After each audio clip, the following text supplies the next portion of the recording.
Hi, this is Dean Wedekind with Maxi-Lift, and again with another video in our series on pro tips dealing with the bucket elevator.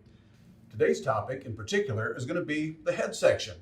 Now, the importance of the head section, of course, is that you're getting product into the boot, it's coming up the trunking, it needs to get discharged properly. There's a number of features about the head section that are going to allow that to happen. First of all, the design of the head section needs to match the product that you're handling. And that can be different with different types of bucket elevators. The other important feature is going to be the drive system, because the drive system has to be designed and built also to match the product, match the capacity and the speed and those type of things. So let's look at each of these features in the head section. Now, most head sections are going to have two main parts of the physical part of the bucket elevator, and that is a bottom half and a top half. They're not necessarily true halves. The bottom half happens to be the part that's down below. Generally, the bearings are going to sit on there. The bridge tree is what you're going to have for all of the weight to sit on, so that you've got something to connect the trunking with the bucket elevator or the head section. So the bottom half is the heavy part. The top half is going to be oftentimes referred to as the bonnet and can be in two pieces. Oftentimes it's in two pieces, so it's easier to remove, get access to the inside of the bucket elevator, and be able to do maintenance. The bottom half, again, is going to be heavier because it has to take all the weight. Let's look at the type of weight that it's going to be carrying. We're going to have a motor, a speed reducer. This particular design here in our display bucket elevator is a direct drive. We've got the motor and the speed reducer connected together, and then a high-speed coupling to connect that up with the head shaft. And it goes through then the bearings into the head pulley. But some, actually quite a few of the designs you're going to see out there are going to use a combination of V-belts and shivs to reduce the speed down to what you need to match what you have to have for your particular product. Now, in many cases, what you're going to need then is more opportunities, more places for guards, because you don't want to have a chance to have someone get their hands in there and get them connected up and with those V-belts and shivs.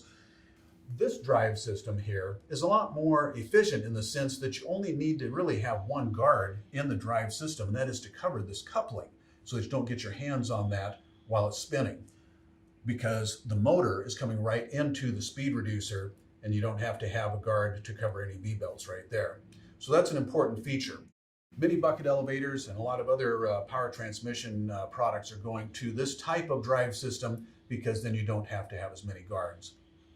Oftentimes in a situation like that, you have to make sure that the reducer is sized properly and that the reduction is the correct ratio so that you get the correct speed and you don't have to make any adjustments. But you could use a variable speed drive if your speed is off just slightly in order to get it to be just what you need. We'll talk about that in another video. So let's go inside that head section now. I talked about a head pulley. The head pulley in there is going to take a tremendous amount of weight. It has to be able to drive the belt, get those buckets to come up, has to take all of that weight, has to take all of that torque. So it's going to be made a lot heavier than you might say the boot pulley. The hubs are heavier, the shaft is bigger, the bearings are bigger. But also that head pulley needs to be able to pull the belt around. And that being the case, you're going to need some traction on that head pulley to be able to get the belt to come around when that starts to spin. This here happens to be easy lag. You can see the texture and the rubber material on here is going to help grip the belt so that head pulley can, when it starts to spin, the belt's going to come along with it. The nice thing about easy lag is that it's going to come with scored lines in the back so that it can be bent to the shape of your head pulley. This section here that I have has been pre-bent to match a particular diameter, but you can see that it just gets bent in those locations there and it'll fit right onto the head pulley. And it's a slide style lagging so that you can slide it in, you can slide it out when it wears out.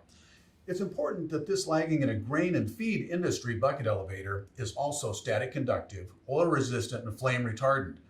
Now, you might not be able to tell just by looking at it, because lagging that doesn't have those characteristics is going to look pretty much just the same. So it's important that you specify that when you place an order for this, that you're going to be putting it into a grain application, feed application, or any other, that might have an explosion hazard situation.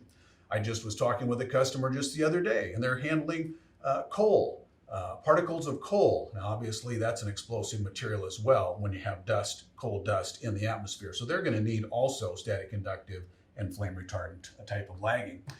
Now, that head pulley, once you've got the lagging on there, of course, it's going to be able to pull the belt around. It's going to do a great job there.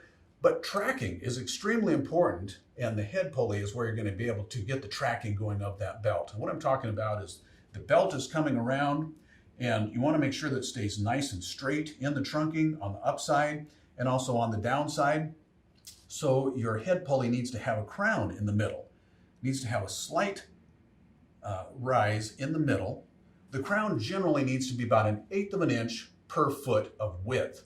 And that doesn't seem like very much, but it doesn't need to be very much. And so that's why that you just go with that amount, and it tends to keep that belt right there in the middle. Now, some people think that they maybe need more crown than that. And so you can get a pulley that's got what they call a high crown or super crown that would be 1/4 of an inch per foot of pulley width. That's generally not a problem, except for the fact that your belt has to also feel that same extra rise in the middle, and your buckets have to feel that as well. Now, on a high capacity, large bucket elevator, you may end up with a bucket as large as our Tiger Tough 24 by 10s. Now, I happen to bring in here with me a Tiger Tough 9 by 5 bucket. If you look at the back side of that 9 by 5, it's got a 0.33 width on the back side, but a 24 by 10 Tiger Tough has 3/4 of a width on the back side. And that means that if you have a pulley that just has one 24 by 10 and it has a high crown right in the middle, every time that comes around the pulley, it wants to flex the back side of your bucket, puts a lot of strain on there. Now, the Tiger Tough bucket obviously revolutionized the industry because of the thickness of the front, the sides, and the back, and also especially in the corners. You want to have a good, heavy, thick bucket when you're handling lots of product. You want it to last a long time. But you're putting an awful lot of strain, even on that very tough bucket, to ask it to handle a high crown right in the middle of a 24-inch wide. One way to consider to eliminate that problem, if you're going to use a high crown pulley, would be to use 2 rows of 12-inch wide buckets so that both of them are sitting on either side of that high crown. It's just something to consider. It's another one of those things that you might ask us when you call and talk to us at Maxi-Lift about your application. We can certainly help you out with that. Now, other things to consider with that head section that we're talking about here is that when you're discharging out, it's very important that you get all of the product out. And that means that the throat plate needs to be in the right position. And the throat plate needs to come right up close to the edge of the bucket so that as the bucket comes around and discharges, that the throat plate comes as close as possible so that you don't get product coming back down. The speed is going to be very important because if you don't have the correct speed, product may go too far and get discharged too early. If it gets discharged too early, sometimes it'll fly straight up and come back down. If it discharges too slowly, maybe the product won't come out in time and it may come back down on the downside. There's a lot of things to consider with the head section. You may have questions. Is yours designed properly? Maybe I've got a problem with the discharge in my head section. Or other things like that. Maybe it's wearing out more quickly, or you've got problems with the drive system. We'd be glad to talk to you about that. Why don't you give us a call? Let us talk things over. This is Dean with Maxi-Lift and Pro Tips. Thanks for watching.